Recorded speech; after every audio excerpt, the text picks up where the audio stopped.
नमस्कार, मैं आपके साथ विभा उपाध्याय। बिहार में आगामी विधानसभा चुनाव की सरगर्मी इस वक्त तेज नजर आती है और महागठबंधन की सियासी बिसात एक बार फिर से सजने लगी है। इस बार पूरा का पूरा खेल जो है वो स्ट्राइक रेट पर इर्द गिर्द ही घूमता नजर आता है, या यूं कहें कि वहीं पर केंद्रित नजर आता है। किस पार्टी ने पिछले चुनाव में कितनी सीटों पर लड़ा, कितनी सीटों पर उससे जीत आई, आपका परफॉर्मेंस कैसा रहा, स्ट्राइक रेट आपने क्या दिखाया, ये बहुत बड़ा इस वक्त सीटों के गणित में काम कर रहा है।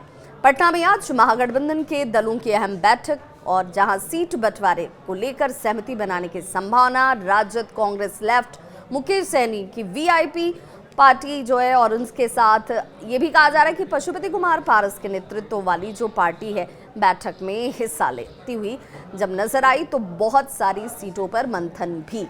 इस बैठक में सीएम के नाम पर ऐलान होगा क्या, ये संभावना जरूर होगी, लेकिन लगता नहीं है, क्योंकि चर्चा ये कि राजद तेजस्वी के नाम का ऐलान जल्द से जल्द करना चाहती है। 2020 के विधानसभा चुनाव की अगर तस्वीर आप देखेंगे तो महागठबंधन में सीटों का बंटवारा अलग समीकरण पर किया गया था, लेकिन इस बार इंडी गठबंधन की वजह से, या फिर यूं कहें कि जातीय गणित ने समीकरणों को और ज्यादा पेचीदा बना दिया है।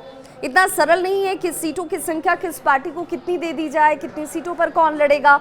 ये सिर्फ इस बात से तय हो जाए कि भाई आप आरजेडी की पार्टी से उम्मीदवार रख रहे हैं या फिर आप कांग्रेस की तरफ से ही एमएलए, अगर आप देखें सीपीआई-एमएल की बात करें, सीपीएम की बात करें, तो इससे ये तय नहीं होगा। तय होगा जातीय समीकरण के आधार पर। जिस तरीके से जातीय जनगणना कराई गई बिहार में, उसके आधार पर किसकी कितनी भागीदारी है, उस आधार पर जिसका जितना संख्या बल, उसके रूप में अब उसकी भागीदारी टिकटों के तौर पर भी नजर आएगी।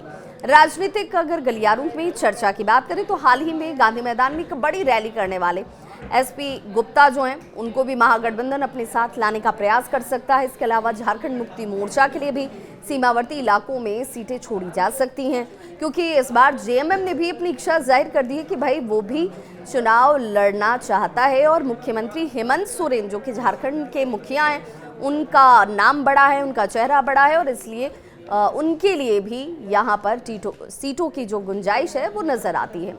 ऐसे में इस बैठक पर सबकी निगाहें हैं, केवल सीटों की संख्या ही यहाँ इसमें बैठक में तय होगी क्या, तो जानकारी ये कहते हैं कि ऐसा नहीं है। रणनीति पर मंथन होगा कि आखिर किस तरीके से आप पब्लिक के बीच जाएं, लोगों के बीच जाएं और जाकर ये समझाएं कि आखिर उन लोगों का भरोसा आप पर क्यों हो। 2025 के राजनीतिक समीकरणों की दिशा भी तय करने के दृष्टिकोण से ये बैठक बेहद अहम मानी जा रही है। 2020 के विधानसभा चुनाव में राजद ने सबसे ज्यादा सीटों पर चुनाव लड़ा था, आपको याद होगा। कांग्रेस को 2020 में 70 सीटें दी गई थी, जबकि वाम दलों की अगर बात करें तो कुल 29 सीटें उनके पास गई थी। अब राजद की अगुवाई में महागठबंधन ने कुल 243 सीटों में से 110 सीटों पर जीत दर्ज की। हालांकि कांग्रेस का प्रदर्शन काफी कमजोर रहा था। 70 सीटों पर कांग्रेस 2020 में चुनाव जरूर लड़ती है, लेकिन जीत सिर्फ 19 सीटों पर ही हासिल हुई। यानी स्ट्राइक रेट, जिसकी बार बार हम चर्चा कर रहे हैं कि स्ट्राइक रेट किसका कैसा है, इस आधार पर सीटों की संख्या तय की जाएगी। ये स्ट्राइक रेट कांग्रेस का 2020 में करीब 27% के आसपास रहा। इसके उलट अगर वाम दल की बात करें तो 29 में से 16 सीटें वाम दलों ने जीता था, और इसलिए इनका स्ट्राइक रेट कांग्रेस से कहीं बेहतर 55% देखा गया। और इन्हीं आंकड़ों के आधार पर इस बार सीट के बंटवारे में स्ट्राइक रेट को बहुत बड़ा एक मापदंड माना जा रहा है। महागठबंधन के सूत्र की अगर माने तो इस बार कांग्रेस को कम सीटें मिलने की पूरी संभावना जाहिर की जा रही है। तो कहीं ऐसा तो नहीं है कि कांग्रेस जो बयानों के तौर पर कह रही है कि भाई सीएम का चेहरा चुनाव के बाद तय होगा, सीएम हम पहले से प्रोजेक्ट नहीं करेंगे, महागठबंधन ये ऐसी परिस्थिति में नहीं है। तो क्या ये दबाव वाली राजनीति है जो कांग्रेस इस वक्त आरजेडी के ऊपर बना रही है कि आप हमें हमारी सीटों की संख्या बढ़ाइए या कम से कम 70 सीटों पर जरूर रखिए, नहीं तो उम्मीदवार के लिए कहीं ना कहीं संशय वाली स्थिति होगी जिनके नेतृत्व पर चुनाव लड़ा जाए। लेकिन लेफ्ट की बात करें तो पिछली बार से ज्यादा हिस्सेदारी लेफ्ट की इच्छा भी है। बिहार की राजनीति में जातीय संतुलन हमेशा से सीट के बंटवारे का एक बड़ा आधार रहा है।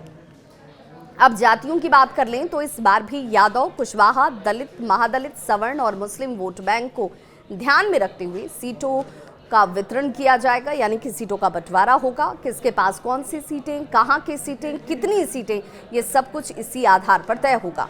कांग्रेस जहां मुस्लिम, दलित और सवर्ण मतदाताओं के बीच अपनी पकड़ को मजबूत करने की रणनीति पर काम कर रही है, वहीं मुकेश सहनी जो हैं वो निषाद समुदाय से आते हैं और इसीलिए उसे साधने का प्रयास कर रहे हैं। सहनी की वीआईपी पार्टी ने 2020 में एनडीए के साथ मिलकर चुनाव लड़ा था, लेकिन इस बार परिदृश्य बदल गए। इस बार वे महागठबंधन के साथ हैं।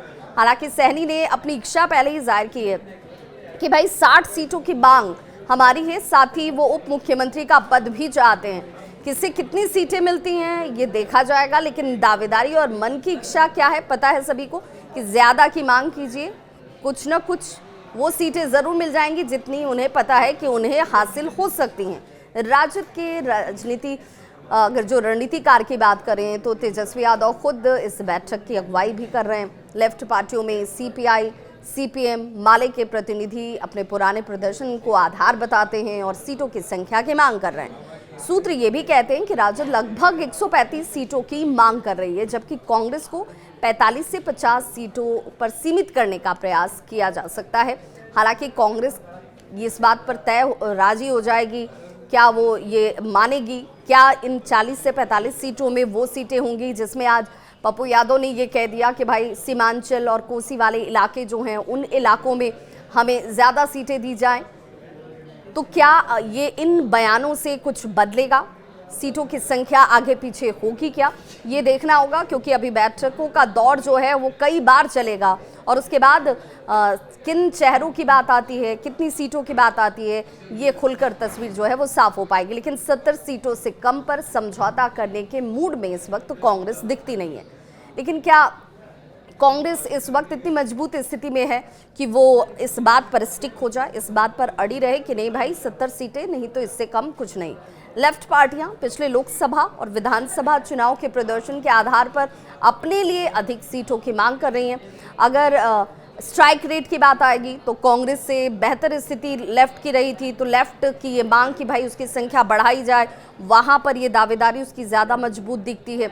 तो क्या उसकी इच्छा पूरी होगी?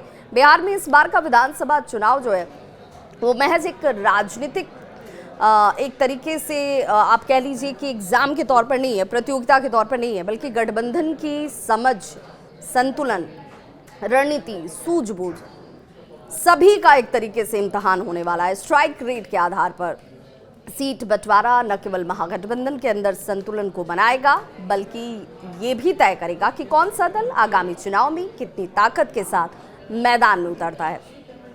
आज की बैठक पर सबकी निगाहें टिकी हैं, क्योंकि इस दिशा में पहला और सबसे महत्वपूर्ण कदम जो है वो ये बैठक साबित हो सकती है। और इंतज़ार कीजिए कि बैठक ख़त्म होने के बाद, बैठक से निकलने के बाद मीडिया के सामने क्या ये लोग मुखातिब होते हैं, मीडिया के सामने क्या बताया जाता है कि आखिर बैठक में हुआ क्या, किन विषयों पर चर्चा हुई और क्या सीएम का चेहरा, जिस पर बार बार ये कहा जा रहा है कि भाई इस बार तेजस्वी के चेहरे को लेकर कांग्रेस जो है वो बहुत ज़्यादा खुलकर कुछ भी नहीं कह रही है। दबाव वाली राजनीति इस वक्त कांग्रेस की तरफ से की जा रही है।